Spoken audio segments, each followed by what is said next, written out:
Inner Warmup, where your inner work begins. I'm Taylor Elise Morrison, creator and author of Inner Workout, and you, as always, are our expert guest. Thanks for being here today. Before we get into today's topic, I've got to tell you about the companion resource that we made for this season, the Strong Friends Inner Workbook. I am so proud of this workbook. It expands on the 3 strong friend archetypes that we introduced in the first episode of this season. Side note, if you haven't listened to that episode yet, go listen to it. It will make everything else that we do in this season make so much more sense. But if you need a quick reminder of what those archetypes are, it's the picture perfect strong friend, the intellectual, and the caregiver strong friend.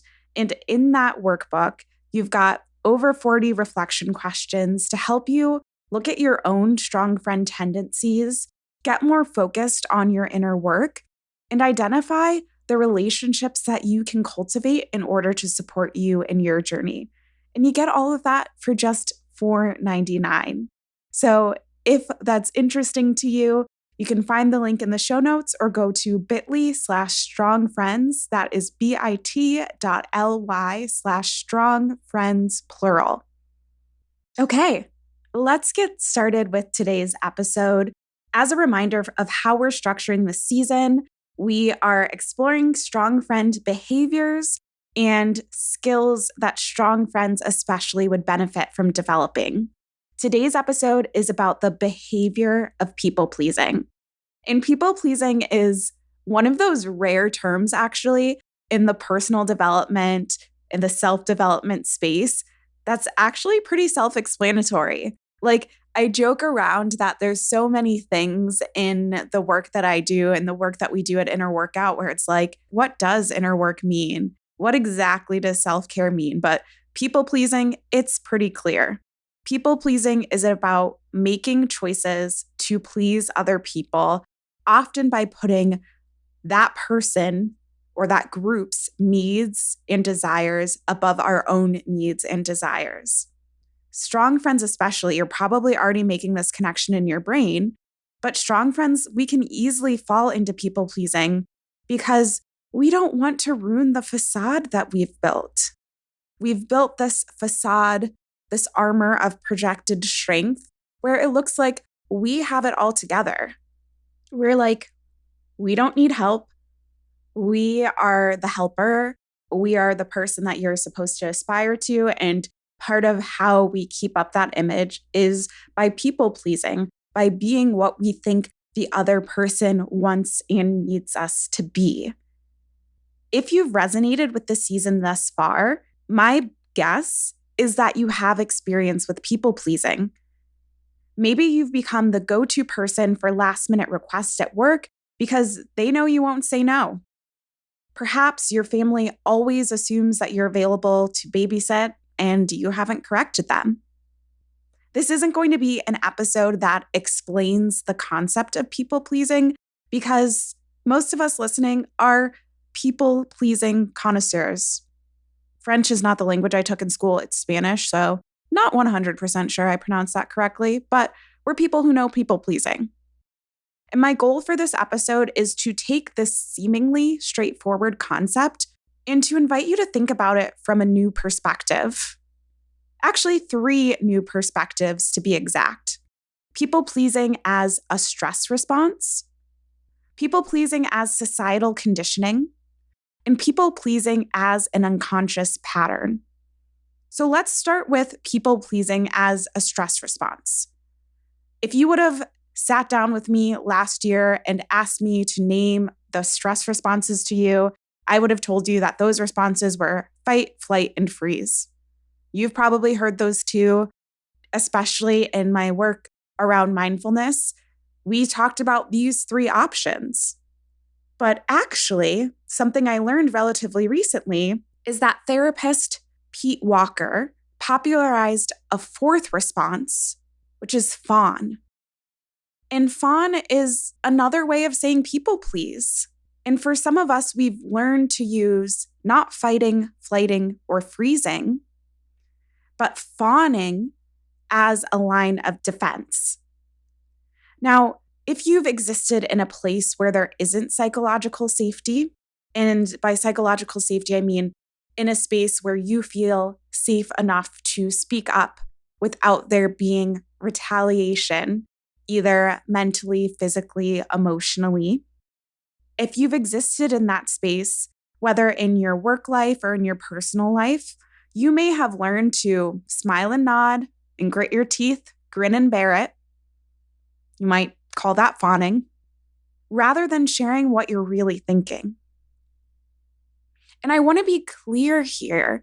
Something that I've noticed as I've gotten to be in conversation with other people and developing this season is that the behaviors and the skills that we're talking about, these are not necessarily bad things.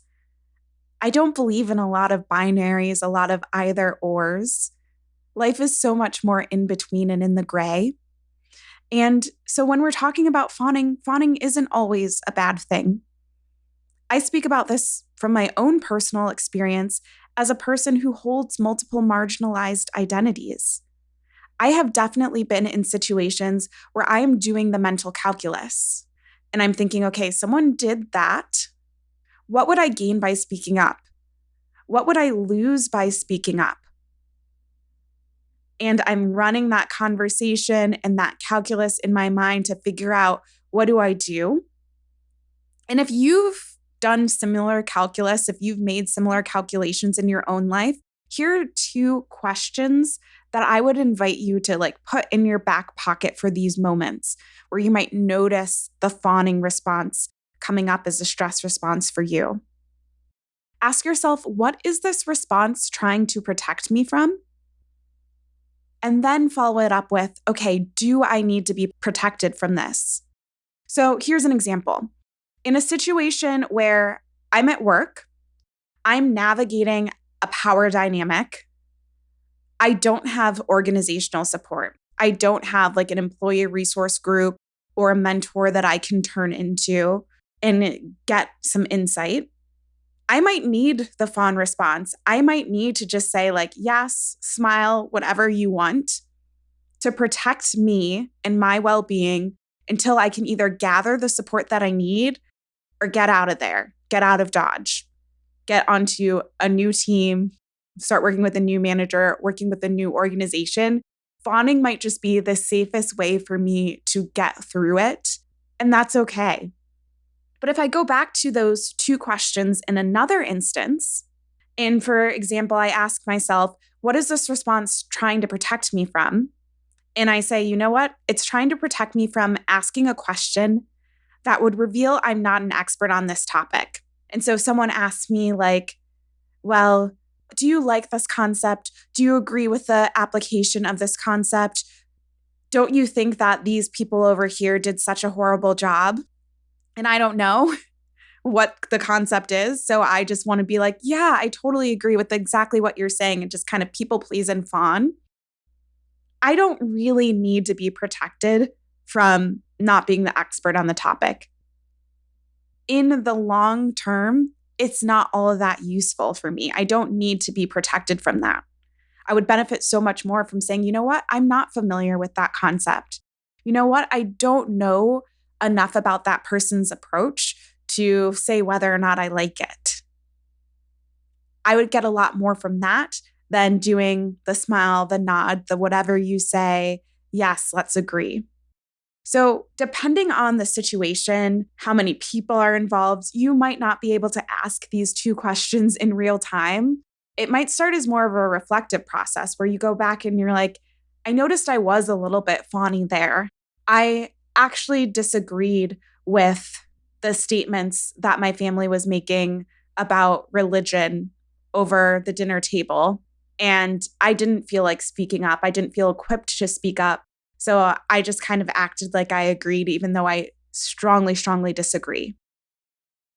Let's go back to see, okay, what was it trying to protect me from? Sounds like it was trying to protect me from conflict with my family. Do I need to be protected from that? I can't answer that question for you. It might be that in many cases, you probably don't need to, but you know your family.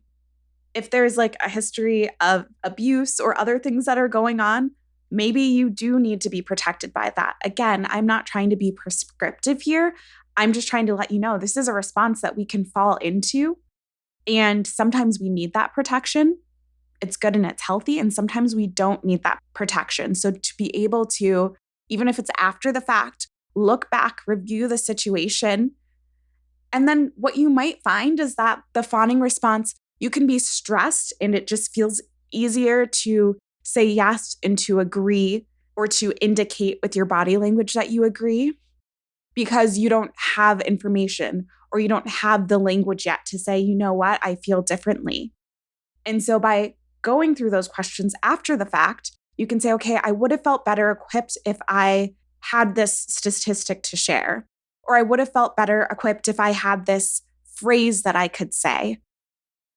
Use these two questions, expand on them, and I'm curious to see what they unlock for you as you're navigating potential fawning responses in work and in life.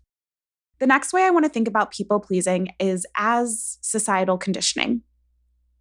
So, for those of us who grew up in the West, we spend at minimum 13 years of our life. That's assuming that you start kindergarten when you're 5 or 6 and graduate high school when you're 18. That's not even considering the amount of time you might do in higher education. But we spend at minimum, we'll say 13-ish years of our lives in school. And Western school systems are directly tied to industrialization. If we think back to when we learned about the Industrial Revolution in school, it was the difference between people primarily like working on farms, working in agriculture with the land, to more and more of the workforce starting to work in factories. And what factory owners saw is that the future workforce, so not just the people working in factories now, but if we're going to keep having factories, we need to teach these kids to be conditioned to work in factories. And so what they started were factory schools. And there's a scholar, Joel Mocher, and he wrote this about factory schools in Prussia. So that's where this factory school concept started and then kind of spread throughout the West. So I'm reading what he said.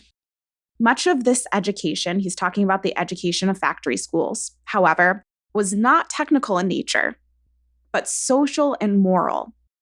Workers who had always spent their working days in a domestic setting had to be taught to follow orders. So these are the things they needed them to learn. They had to be taught to follow orders, to respect the space and property rights of others, be punctual, docile, and sober. The early industrial capitalists spent a great deal of effort and time in the social conditioning of their labor force, especially in Sunday schools, which were designed to inculcate middle-class values and attitudes so as to make the workers more susceptible to the incentives that the factory needed. I'll link to an article by Alison Schrager in the show notes that includes this quote from the scholar Joel Mocher if you want to read more about this. But the short story is you can draw a straight line from these factory schools in Prussia to the factory schools that spread out in the US and the UK, all the way to the way that we approach education today. Why am I bringing this up in an episode about people pleasing and different ways to look at people pleasing? I say this to encourage you to give yourself a little bit of grace. We went through a system that was originally designed, again, going back to this quote, to teach us to follow orders, to respect space and property rights, to be punctual, docile, and sober. We spend this time learning how to fit into structures that society creates for us. We go to school. We get good grades. Some of us go to college, or you go to trade school, or you start a trade. And we've got like a path that you can follow for a certain amount of our life. And I think that's why so many people go through some version of a quarter life crisis, because we have this conditioning to check boxes that are presented to us. Do this, and it is pleasing to me, the teacher, the school, society at large. Or if you don't do this, you're not going to be pleasing to me. Again, most of the people who are listening have some relationship to people pleasing. And part of that is not just like when we look at nature and nurture, part of that is nurture. We were raised up in a system that was teaching us how to be pleasing to society, especially a society that originally had a lot of factory workers. So when we spent so long checking those boxes that are presented to us, when we get to the point where there aren't these hand-delivered boxes to check, where it's like, this is exactly how you people please me as, again, the teacher of the system, society, we don't know exactly what to do when we're supposed to start creating our own check boxes. And it can be disorienting to shift our focus from the external focus, again, that we are raised in, that we are conditioned in, into an internal focus where we're asking, what is pleasing to me? And so for many folks, what we do is we just say, you know what? I don't feel like doing all of that digging. So I'm going to keep that external focus and I'm going to keep up with the Joneses, or I'm going to go back to school, which is not a bad thing, or I'm going to look for this new hoop to jump through because it's easier for me to look for more external ways to please than to find out what's pleasing to me. Which leads me to the last frame through which we can look at people pleasing. People pleasing as an unconscious pattern. This is a hunch that I have. Let me share it with you.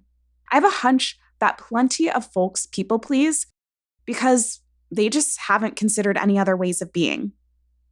In the same way that we talk about conscious and unconscious bias that we're aware of, that we can speak to versus the unconscious bias, both of them still impact our behaviors, but one we can say, this is what's happening, this is why I have this preference, and the other is just kind of a program running beneath the surface.